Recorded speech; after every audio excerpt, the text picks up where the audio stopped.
পুকুরে তো মাছ ছাড়লাম, মাছই দেখি না। আচ্ছা ভাই, তুমি এখানে দাঁড়িয়ে রয়েছো, তোমার আমি আর কত কমু? আমার একটা বিয়া করে দাও, এলাকা ছোট ছোট পোলাবেন সবাই বিয়া করে রয়েছে। তোর এই কথা শুনতে শুনতে আমার কানটা জ্বালা ফালা হয়ে গেছে। আগে কাজ কাম কর, তারপরে বিয়ে করবি। না ভাই, আমি এগুলো এখন মানি না। তুমি অনেকেই বলছো আমার বিয়া করে দাও, আমি আর মানি না। আমার এখনই তুমি বিয়া করে দাও। যা, তোর বিয়ে তুই কর। হ্যাঁ করে এলো মনি, যান। দিন দিন বেয়াদব হয়ে গেছে ভাইটা।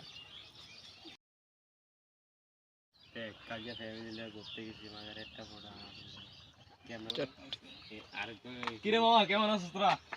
এই তো ভালো মামা। কিরে মামা, তুই হলে বিয়ে শাদী করে লইছস? হ্যাঁ কোথায় মামা, আসা নি? করে লিছি, আছে না মামা? আর মামা, বিয়েটা কেমন রে? মামা একবার কইরা দেখ, কি যে মজা। ও শীতের সময় তো মামা মামা এটা আঙ্গুর কইছ না, আমরা বিয়ে শাদী করে নি। কাট করা। আগে বিয়েটা কর, তারপরে বুঝবি মজা কেমন লাগে। আচ্ছা মামা থাক, তোরা একটু কাজ আছে, বড় ভাই দাঁড়া দেখতে হইব। আচ্ছা মামা, আচ্ছা, হ্যাঁ ভালো থাকিস। হ্যাঁ। ঠিক আছে, গুড বাই। বাবা নবো ভাই।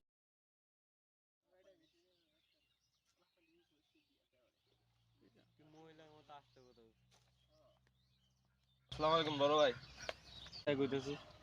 বড় ভাই, একটা কথা বলতেছি, আমার কিছু টাকা লাগবে, যদি কিছু টাকা দিতেন। বিয়ে করছিস না, এখন আর কোনো টাকা পয়সা দিতে পারবো না। তোর যা ইচ্ছা তুই তা কর। হ্যাঁ জান, টাকা দেওয়া লাগবে না, আমি দেখলাম।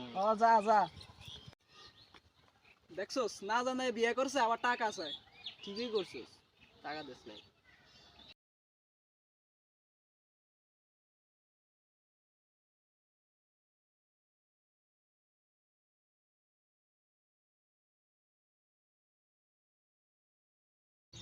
কি জন্য যে বিয়েটা করলাম, ভাইয়া বলছে আর 2টা বছর পর বিয়ে করতো, কামাই টামাই করতাম, টাকা টাকা হইতো, তারপর না বিয়েটা করতাম।